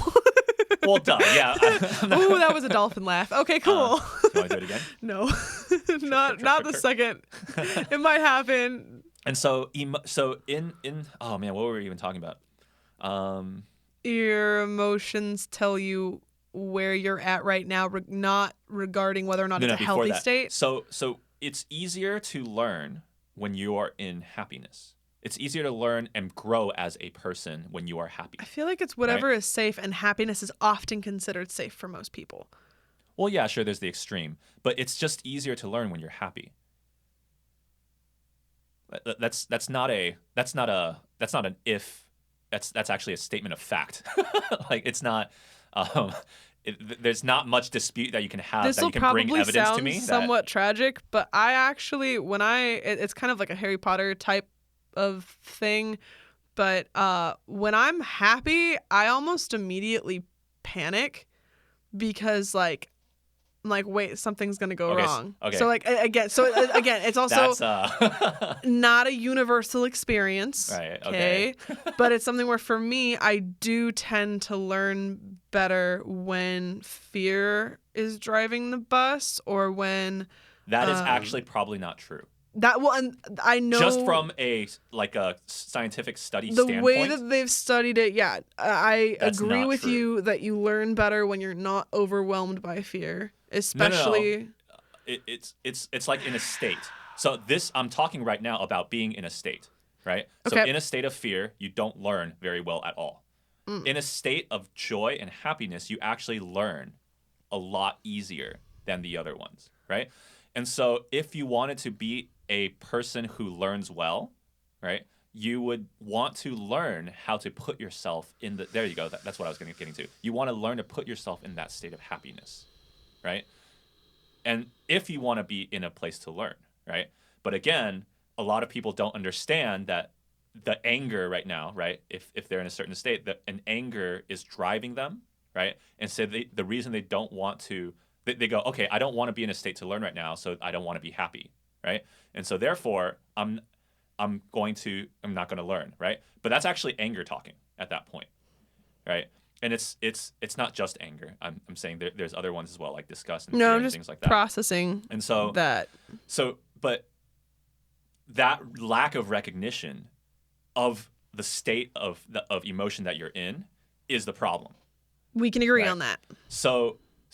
But it's not that when you're angry or fearful or disgusted that you learn well to grow as a person. It's actually that's a default state that you've gone to, right? Rather than joy, right? And I'm not saying joy is the most important because, as we saw, right, in the film, it's not the most important, right? But it's an emotional state that serves a purpose. Joy and happiness, my understanding of them is that they're kind of like rewards, like that they're your body's. Okay. It's when endorphins and that's why I'm like, I guess. But I see those in response to learning, not that they're the best. So what happens? What happens when you're happy is that your endorphins kicked in. Yeah. Your endorphins? No, not endorphins. Your dopamine kicks in. Right? Got it. And endorphins are the painkiller. Sorry. So, okay. Oh man. To our listeners. All right. I'm like, wait a second. I gotta explain some stuff. So yeah. In your neurology, there are these things called nerves. In your brain, there's these things called nerves. Right, they connect to each other and they kind of give signals to your body about what to do. But these nerves also release things called neurotransmitters, right? And neurotransmitters are, for lack of a better term, they're like chemicals in your body. Okay. I mean, everything's a chemical, Healthy technically. chemicals, yeah. Right, they're naturally produced chemicals in your body, and there are several of them that regulate your body, including parts of your emotion. Right, and so some I would say probably naturalistic scientists would say that they regulate all emotion. I obviously disagree with that. But they are a very very important part of emotion. Okay, and so your body, for example, releases endorphins. Oh man, am I actually mixing these up? Oh man, shame on me. Actually, I take no shame. I'm going to look this up right now because dopamine, I'm going to make sure I don't serotonin. Yes. And those are chemicals. Endorphins are a specific thing that I thought were triggered by one of the two. So, hold on. So. Okay. I mean, is that Jeopardy? Yeah. Oh, okay. I don't know. Okay, it is dopamine. All right. Yeah. So dopamine is released in your body as a reward mechanism. Okay. Yes. Generally, that is associated with happiness, right? Usually. And so when you are in a happy state, okay, what is happening in your body is that your neurons are actually releasing dopamine, and it's telling your body keep going, right? Keep doing this. It feels really good. Right? Yes, it's why we listen to music over and over and over and over and over and over and over again. And that's why learning is easier under happiness. Because what your body is doing is it's self-rewarding it. Oh, okay. So if you are able to experience the reward emotion while you're learning, your brain will want you to retain that information because it feels good. Right. And so it tells you to keep doing this, whatever it is you're doing. Okay. Yeah, that was not how I was taking it. Cool. So that makes sense. So going from the purely like cognitive realm, right? Okay. Biological realm into more of like interpretive emotions, right? When you are happy, you tend to learn better, right? And so these emotions have a function about them, right? And their specific functions, I shouldn't say specific, their functions are not necessarily discrete from each other, right? For the emotions? Right. Obviously, you can be angry and disgusted at the same time, right? You can be fearful and sad at the same time. Well, because they serve different purposes, and you can have multiple purposes going on at one point. Right. Yeah, exactly. Yes. All right. So what this movie does really well is show us the integration of joy and sadness. Yeah. Right? Which is often missing a lot of times. Like, a lot of people don't understand. Puberty is going to be all about anger. Well. Maybe not. That was a little bit self-reflective. But what Inside Out does really well is show people, like, this is how sadness and joy integrate. Because a lot of times we think of them as opposite sides of the spectrum. And when they're really not. they're a wheel. Yes. Right? And they actually coexist really well they're together. A pool. Right? They become the point for which connection and interpersonal relationships happen, right? Yeah. Obviously, interpersonal relationships happen around fear and disgust and anger as well, but a lot of people don't understand the intersection between joy and sadness, and that's what I love I mean, that's one of the reasons I love this movie so much. At the end, you understand, oh my gosh, like she couldn't have done it by herself. She needed her parents, first of all, to be the comforting. Like if they were abusive or neglectful parents, that wouldn't have happened. They were safe for her, and so she was able to have safety and experience sadness and be vulnerable. Right. And then at that end, when that hug happens, right, it's that reintegration of emotions, and Riley finally understands. Because before with the memory, it was just she was sad and then she was happy, right? It was a separation there. There was no integration there. There wasn't an understanding. Right. But this was both, and it's bliss. Yeah. Right. Yes. When that happens, it's just bliss. Well, and it also, sadness helps connect you, reconnects you to the things that are important. And so, she has to let go of her friends. She has to let go of Minnesota and the hockey team that she was a part There's of. a part of but sadness she gets to that allows you to let go. reconnect to her family. Right. She gets to reconnect to a new house. She gets to connect to a new school and new classmates and new people. Right. And so in her anger and fear and disgust, she was actually not able to let go of those things. Because they were all underdeveloped too. Yes, but she was using those things, those emotions, and holding on to them, right? Yeah. So in that way, it becomes that was the unhealthy part, right? Because she didn't allow the sadness to come and help her relieve her of certain things, so that those things can be set aside. When she booted out sadness, she also booted out joy, and so the only things that were left, which I love, by the way. I again the not metaphor, symbology. I guess it's symbology in a sense. But when joy and sadness went whoop, right, and went from headquarters into the long-term memory. Was it? I think it's just the brain at that point, right? In the metaphor or in the symbolatry, like it's just it was you're on the back burner. Her kicking them out. Yeah. Right. Her kicking out. You didn't work. You never worked. Right. To the sadness, she says. You never worked. And then now the suppression begins, and you have the steady growth into the state of depression, right? So we could talk about this for hours, honestly. Oh yeah, I can. I feel like we could do a podcast just about this. But that's what we're doing right now, right? Essentially, like a whole 24 episode thing of just like emotions. Oh yeah, sure. There's a lot of there's a lot of things. I mean, there's a reason I studied it. Yeah, but so with this movie specifically, because this is on your list, this is your number 3. It's very important and special to you. Clearly you love and enjoy a lot of aspects of this film. What do you take from that into your writing? Or is it just that this is such an integral part of you that you take you into your writing and this fits in there? Like, how does this affect your projects? Because we've talked about this before.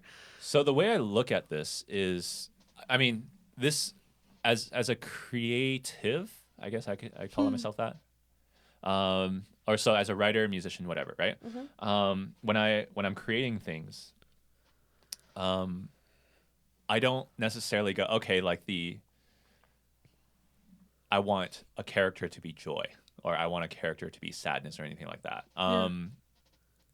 This movie does that really well, and again, one of the reasons it's number 3 on my list is it does it almost to perfection. I mean, as perfect as a film can get. It's not perfect, can't think of a thing to add to this. I personally I love it if there was romance, but it would take away from so much of the movie. No romance. There was romance at the end.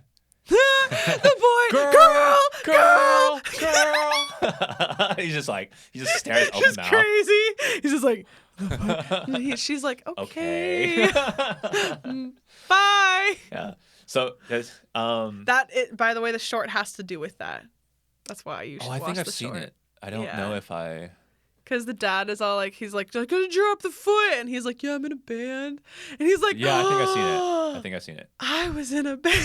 Right. I think I've seen it. Yeah. Sorry. I just don't really remember it. I just didn't expect to like it that much. And I'm sure I liked it. it. Yeah, it was for now, very sweet. I don't remember it for some reason. But I remember the scene that you were just talking about. Yeah. And so, what was I saying?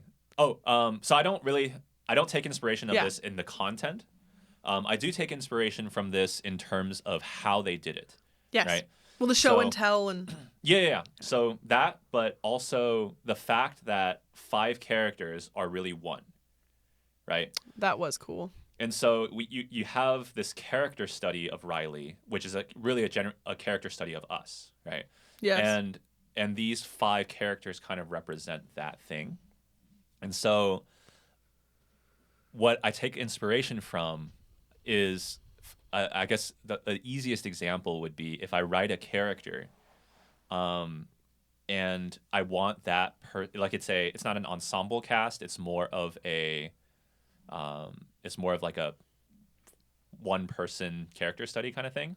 Yes. If I'm writing something like that, then but you still want interaction. Well, it's like people. Arrival. Arrival is a character study because you don't really go into depth with everything else, but she still interacts with other people. All right, so I would say obviously because this is number 3 and Arrival is my number 9. Yeah. So Inside Out does it better. Yeah. But it's more like I would put characters around that quote unquote main protagonist or hero that are actually reflections of that person. And so it's kind of this idea of like you are your friends, right? Yes. Yeah, the makeup of your personality is your friends. It's reflected in your friends. Oh man, I forgot there's a proverb for that, but I forgot what it is right now, and I'm blanking. So I'm not gonna try to misquote the Bible at this point. But it's the idea of you are who your friends are, right? And so in that sense, and in this sense, then the characters around become part of the character study of the main protagonist, right? And that's kind of the main thing that I take away a lot of times in terms of writing from this. Obviously, I think it's because this movie explains a lot of parts of psychology really, really well. But because I learned, I studied psych, wow. Oh, that was a long time ago. It's been a decade now. Yeah. Wow. Jeez. Aww. All right. So. All right. What could possibly happen next? I'm just thinking like it's been a decade. It hasn't felt like a decade. Nah. But it's been a decade since, right? So I've had a lot of time to have all of that kind of into what I do. So I don't even remember or consciously know what parts of it is in my writing or is in my in what I do, what I like to create. But from Inside Out specifically, it is that idea of the character study of you do have these other people and they're important. They have depth, but their depth is actually a reflection of the one person that you are trying to talk about rather than they're all in themselves. Okay. Which I like that. I really cool. like Inside Out for that. Thank you, Pete Docter and the rest of the Pixar team. Woo! You guys rock! This was an amazing movie, and yeah, I love it. I just love it. I get that. Yeah. Now with this movie, but also with emotions in general, like I said, like there's a one main book that I'm reading. It's called The Language of Emotions. It's by Carla Mclaren, and it's very in depth. And usually, like self-help books are vague. or books that deal with like philosophy, like it's philosophy, you're expecting vague stuff, and this one actually walks you through a bunch of it step by step and still deals with deeper things, kind of like this movie actually. I think that's what makes this movie so good. Like you can show it to people of all ages and they will, well, if they're paying attention, for the most part, they'll if grasp they're happy. No, I'm kidding. if they're in a state I where was they sad can learn. during this movie. I don't know what you're talking about. Was it sad? No, but I started it with the lava death. Oh, that's There was true. the lava thing, so I started it there, okay, and then the joy of like, oh my goodness gracious, and so then it led into the movie. So there was like a sadness and a joy, and then like as the movie progressed, you're like, oh no, didn't toddler Riley running around butt naked just get you to laugh so hard? There was embarrassment there. Like everyone in my theater, I remember just like laughed and it was like, but it was that like cute. that embarrassment laughter of I know what that feels like as a kid. As a kid and as a parent. And they're with ones that were parents that said, I know what that feels like. And it's great. Yeah. And so, yeah. No, but so with that, it's something where I use these concepts, or I use what I've learned about emotions, including from this movie, to help me make the characters more real. And so, like, for example, you know about the poetry book. One of the things with the poetry book is that in part 1, she doesn't actually, the main character experiences trauma, and people she on your doesn't. Instagram know you're a poetry book, right? Yes. Yeah. So if you guys haven't followed Rosemary yet on her Instagram, you can follow her at It's Rose_E, like 4 underscores. 4 There's 4 underscores. Jeez. But it's something where you can go check out my stick figures. Wait, Woo. it's Rose_E and then just 4 underscores and then nothing after. Yes. That's unique. Okay, I can take that. All right. But the point is that she doesn't deal with her trauma. She just spirals, and there's just depression. That's it. There's nothing else. Versus in part 2, she experiences a similar trauma, and she actually does go through the 7 stages of grief. And so I actually have her like walking through that. But are there really 7 stages? No, I'm kidding. I'm gonna kid about it was that for actually now. it was kind of inspired by The Haunting of Hill House, because they actually walk through the 7 stages of grief No, with I the was siblings. just making a comment that only probably people who study psychology would understand. Sorry. Well, that's fine. It's a joke. Yeah, but one of the things that you learn at university is that there's not just one train of thought. No. Well, yes, but the things that you learn, because psychology is it is a relatively young science. Yes. And so the most people would date it to around Freud. It's around. It's before him. But a lot of people would say Freud is the one that popularized like the study of whether he was right or psyche. not, he popularized it. So obviously there were people before him. So I'm not saying that there weren't. But Freud was not necessarily he wasn't a methods-based scientist. He was more of an observational scientist. That makes sense. Right. And so we actually only after a certain amount of time did we start doing real experiments with in the realm of psychology, right? And so one of the things that you learn in psychology, at least if you have a proper professor, hopefully, is that they'll be honest and say a lot of the things that we share with you, they might not be true in about 5 years. Yep. Right. That is actually good for them to say. A lot of professors should say that about their subjects anyways. Well, because they're like... Well, there are things that we kind of like in physics, like we know, like E = mc squared is pretty much like... But they've still changed the way that they've taught math over the last 20 years. Oh, sure. Yeah. So like the way that they teach it... But the principles of math don't change. It depends though. No, the principles of math don't change. Well, it shouldn't, but like I've had like addition doesn't change, subtraction doesn't change. I've talked to parents who calculus doesn't change. Have been told by teachers that there is no wrong answers. So that is where that's the breakdown of society yes. at that point. So that's not a change in the actual principles of mathematics. Right? But if you're being taught the principles of mathematics, it doesn't matter. They're wrong. Because people are teaching you're not being taught the incorrectly. principles of mathematics. You're being taught not mathematics. You're being taught stupidity at that point, right? Yeah. And so you're being taught semantics. So I guess what I mean is like the teaching patterns change as well as the principles of a lot of subjects. A lot of subjects are relative. No. So here is why the STEM field is as powerful as it is, despite the weird postmodernism that's going on in the universities, right? Like you can say 2 + 2 = 5 if you want, but if you're going to apply that to the way that you build a computer or build a piano, or build a table, it will not work. It won't work. Okay. So there are principles in physics, in chemistry, in biology, in all these different fields, scientific fields. That unless God messes with something, they're pretty much concrete. They're pretty much concrete, right? Psychology is not like that because it's first of all, it's very young. It's kind of beautifully not concrete. That's kind of one of the amazing things about it is that it does. I disagree with that. Really? But we're not going to talk about my disagreement with that right now. So psychology is not like that because we're still very, very early in the scientific study of psychology, in applying the method of science to psychology.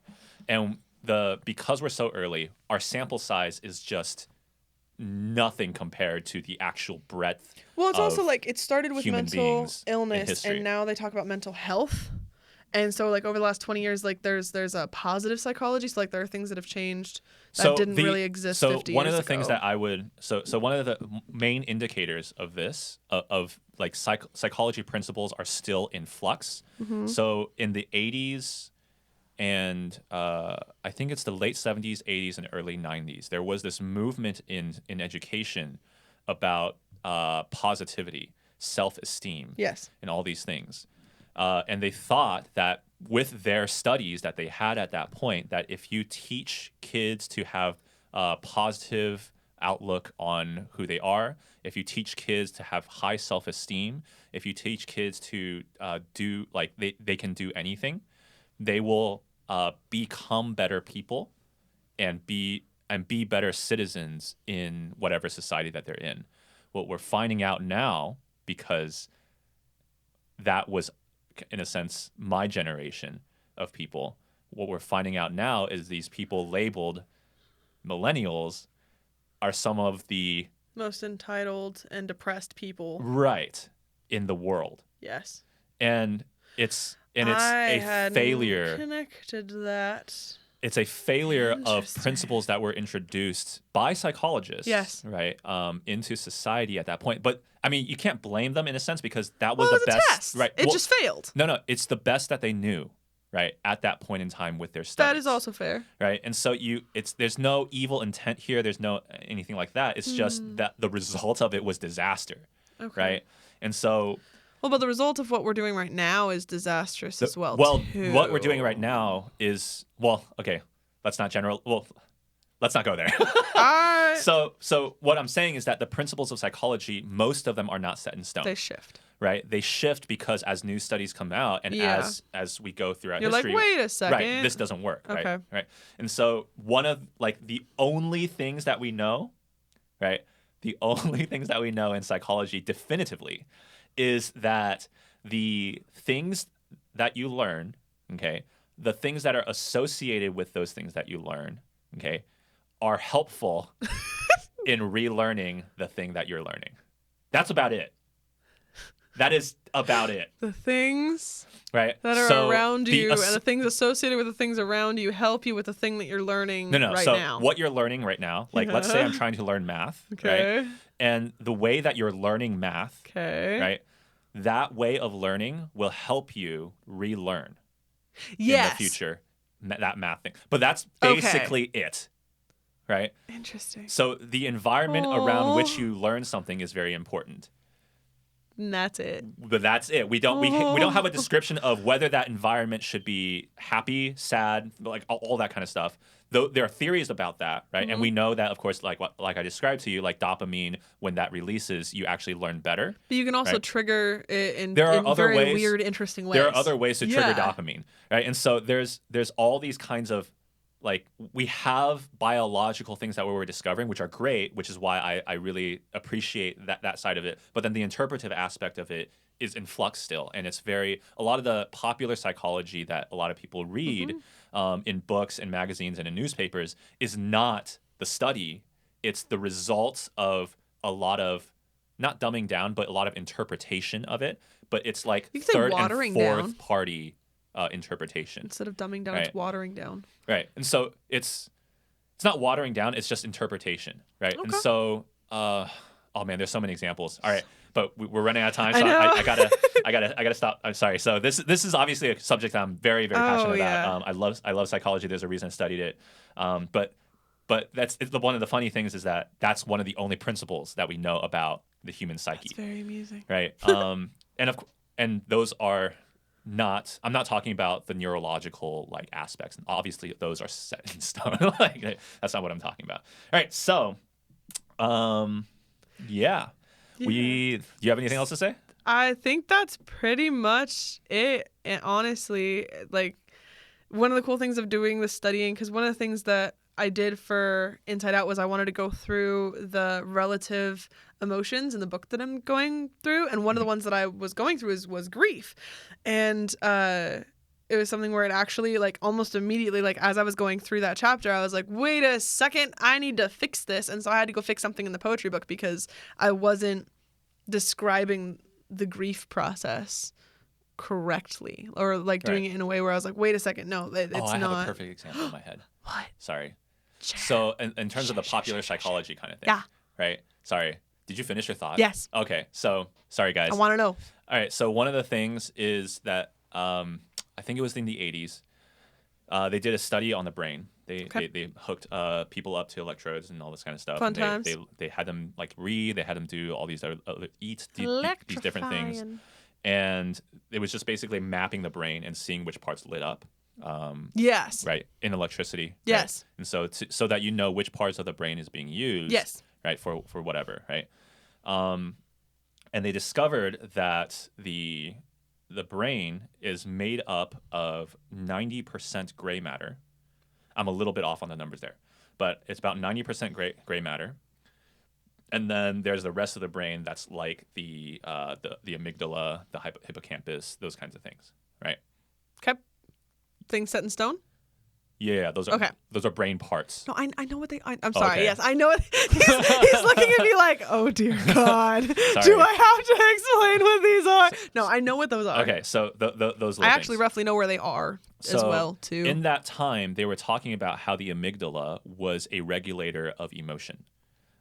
It was primarily responsible for your fight or flight syndrome. Mm-hmm. It was primarily responsible for the regulation of emotion, all those kinds of things. By the way, that's also false.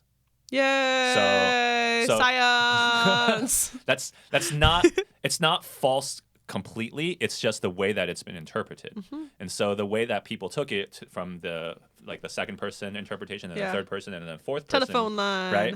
The telephone line interpretation that came down to people was that we only use 10% of our brain. I thought that was consciousness. No. I thought the 10% was conscious and then subconscious. We don't know what consciousness is. Right. That's okay. So my current understanding.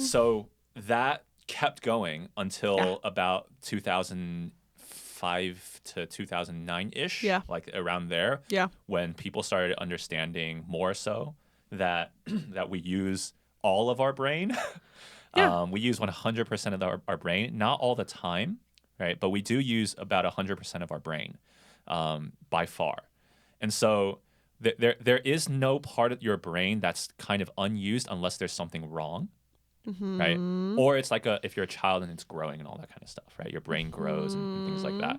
And so, but you very quickly learn as your neurons grow to use every single part of your brain.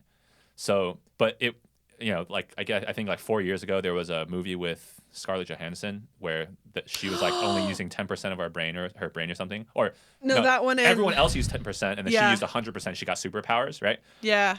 So yeah, that's not accurate at all because we actually all use 100% of our brains. But I think the point with that one is using 100% of her brain in the present moment at all times. And you would have a seizure because I thought she did. No. That's the thing is that she would be in a permanent state of seizure. Dying. Oh, okay. Because that's what happens when your brain is so overloaded with signal that you can't function, right? Just like people who can't not remember things.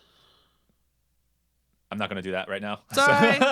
Okay, so study, emotion, amygdala. But that was one of the things, right? That's one of the things. Like a lot of people believe that you can only use 10% of your brain, and you're like, oh man, what if I could use 100% or something? That would be superhuman. Like, no, I use 100%. No, you actually do use 100% of your brain. You just haven't trained it properly to do the things you want to do. There's nothing wrong with you with the way that you use your brain. Okay, there's not a part of your brain that's like, hi, I'm over here. Why aren't you using me? There's no part of your brain that's doing that, right? And so you actually use your entire brain. All right. Not all the time, every day, every minute, every second, every millisecond, but yeah. Okay. So that was one of the popular things, right? Anyways. We are finally done. Sorry, guys. I had to get that out. I hope you guys enjoyed that because that was a blast for us. So I hope you had fun. The next part is a little odd, but it's technically We usually go to draw from the hat. But as we explained last time, well, we do have the hat. There's just nothing in it. Yeah. And so actually, it's not true. I put rose petals in there. You can... Rosemary put rose petals. Well, I was originally I brought it for your wife, but then it looked really sad when it got here, so I'm like, never mind. Yeah, I'm not taking that to her. You're not. It's totally okay. I wasn't going to give it to you now anyways. It looks pathetic. Keep your diseased roses away from diseased. me. I just put it in the sun for a little too long. Oh, yeah, diseased. Definitely diseased.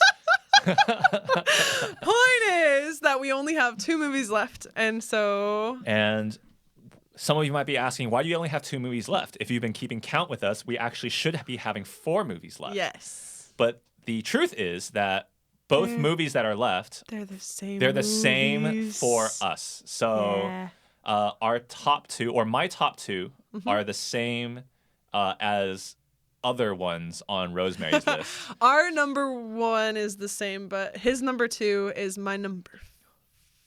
Fudge. 6, 5, 4. One of those 3. It's one of those 3. I don't remember. I actually paid attention last time to be like, all right, this one is number 7 for me. Like, I know where it is.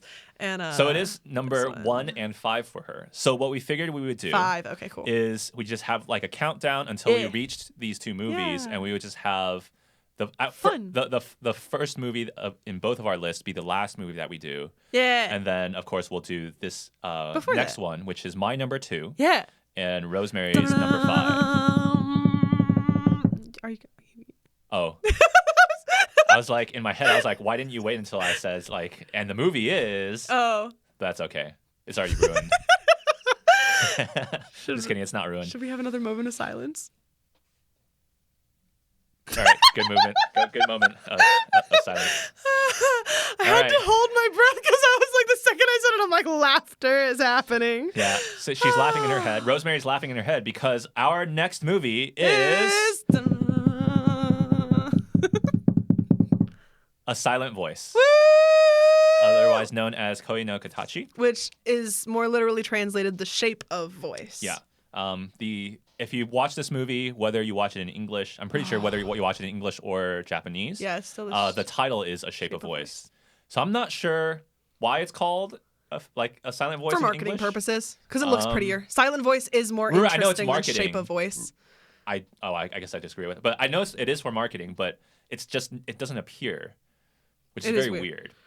Anyways, so that's the movie. That is our next movie. I'm very excited about it. I'm very excited about it. This movie, I guess we'll save it for next time. But this movie did knock Inside Out from number 2. So Inside Out used to be my number 2, and then I saw Koi no Katachi, and then it was number 2 no more. The world shifted. The world did shift when I watched this movie. It's a good shift movie. All right, so with that, it's good shift. We go to our Dime segment. Woo! And Rosemary has a quote for us. I do. It's actually from the book that I mentioned because a lot of people... It's not a joke.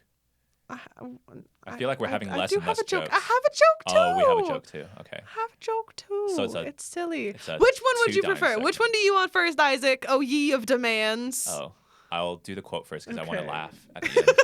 You want to end with something But although tolerable. none of your jokes have made me laugh, have they? No, because they're all puns. I'm just a cynical old man.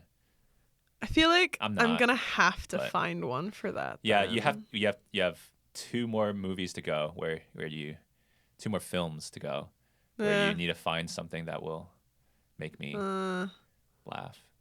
I feel like I did laugh at one of them. I did a pity laugh. I did a ha ha ha. Yeah. Okay. It's not that. Anyway, What's the quote? Is from The Language of Emotions by Carla Mclaren. It's in the chapter about anger. Mclaren. It's gorgeous. Okay. So it's a little bit long, but it's kind of because anger is one of the most misinterpreted and misunderstood emotions, and it makes me sad because it's beautiful. Anyway. I love when disgust provokes anger, and he just like blows up and she uses as the glass burner. Yes. That was awesome. It's so accurate. Mindy Kaling doing those lines, I was like, yes, this is the perfect actress to There was not a single bad acting choice. Nope. The casting was fantastic. It was phenomenal. Did you know this movie was actually delayed in its release? I did not know that. I'm It impressed. was delayed because they felt like they didn't have it all together. That's amazing. And then they I decided, respect them for that. Me too. More movies should do that. I agree. Just be like, hey, we're still in our trash stage. We're gonna wait 6 months. That's what the Justice League was. Apparently, I've never seen the original. Justice DC League. doesn't make good movies. No, the Zack Snyder one was pretty good. You should watch it. It's pretty good. It's Okay. more of a miniseries though. It's a 4-hour long, That's not- 7-part film, That but you can split each part. I don't count that. I count it as like a feature-length movie film thing that normally is under 3 hours. Like I don't really like there are movies that break that definition. Like oh no, it's the Angry Eight, Hateful Eight. There should be a film called The Angry Eight. The Hateful Eight. I hate They're that just movie, angry. but you just have a bunch of little angry dudes and a little bunch of sadness characters, and they're just Oh, yeah. moping around and just. There are 8 of them. I love it. Anyway, point is, What's sorry. Okay, the quote is when people in your life are habitually angry, bless them. They're feeling too much of the world for their comfort, and their boundaries are in tatters. Their hearts are usually in pain, not because of their anger, but because they don't know how to address their profound concerns in healthier ways. Habitually angry people see the injustice and boundary violations all around them, and they feel those violations right inside their bodies. So they lash out with anger in the desperate hope that they can control the world and stop the pain. They can also be extremely depressed underneath all their raging. Their explosive behavior doesn't work at all, and habitually angry people are hard to be around, but in their essence, they are our deepest humanitarians and our greatest strivers for peace. That may seem counterintuitive, but it's the absolute truth. As you'll soon learn when you honor anger in other people instead of shaming it, ignoring it, or counterattacking. Bless the angry people in your life. They are dealing with foundational issues of honor, certainty, protection, restoration, and boundary setting. And it's most like whenever I share this book with people. If that wasn't a quote about psychology, I would not have followed you all the way to the end. To be honest, that was so long. Basically, angry people care, and that's why they're angry. And one of the things with going through this book is that I didn't think of emotions as beautiful before this. I thought they were inconvenient or upsetting or frustrating. That's what a lot of people think. Mm-hmm. Yeah. And so it's something we're going through unfortunate. this. It is unfortunate. And so unfortunate. people get really startled when I'm like, anger is beautiful or sadness is beautiful. They don't understand. When you learn to integrate your emotions, Yeah. one of the things that like happens is, and no one's perfect at this, obviously. Yeah. So I'm not. There are off days. I'm talking about an ideal, not a state of being that necessarily I'm in or anyone on earth is in, aside from like Jesus, right? And so, but when you learn to integrate your emotions, and I touched on this, one of the things that you get to do is you understand choice better. Right? Yes. You understand your choice in a situation, and you can choose to be a certain emotion, and you can choose not to be. Yes. Right. And it's not suppression anymore.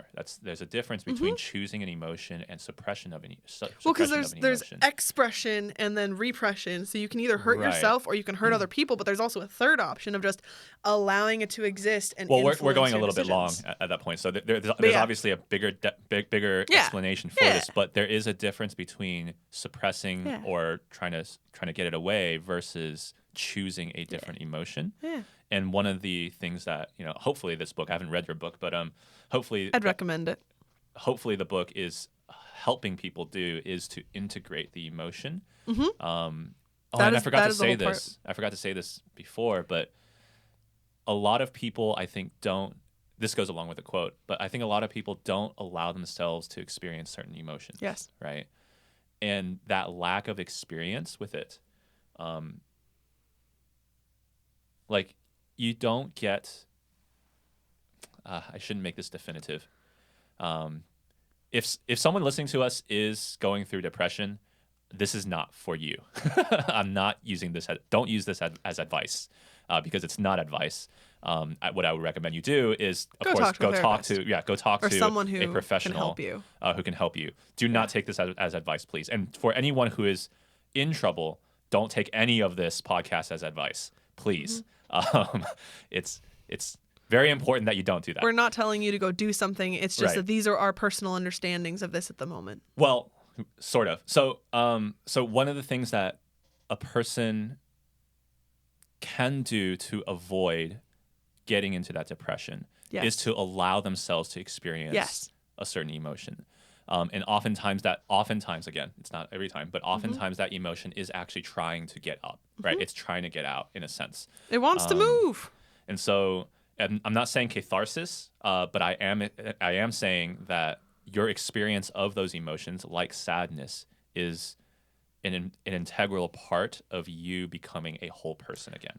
There is an entire chapter on depression that would fit in. Oppression?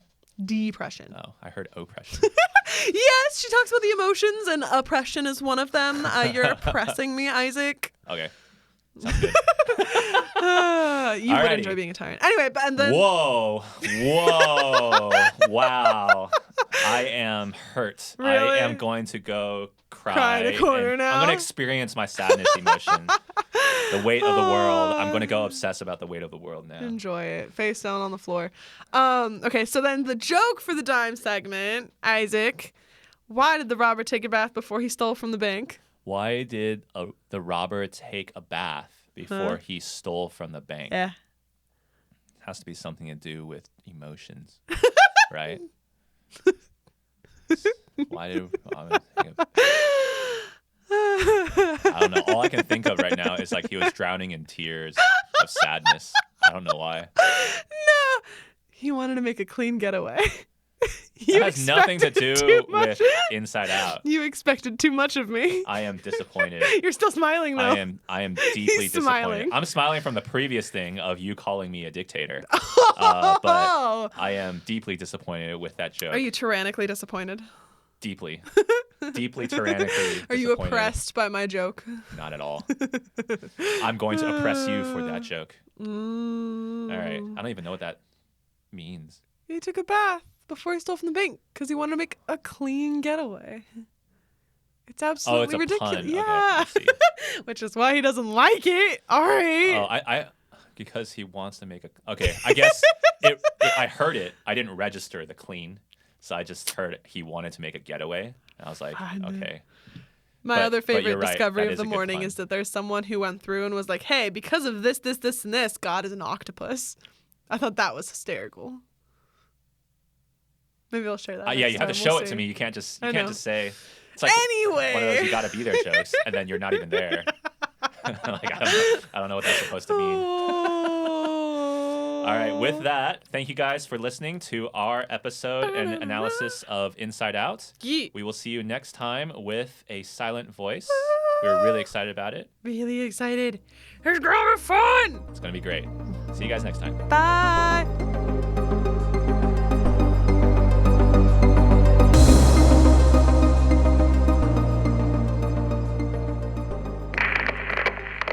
How much more of this? 5 months, 2 weeks, and 4 days until summer vacation. Then it's off to the Bahamas with you-know-who. Come, fly with me, Gachinha.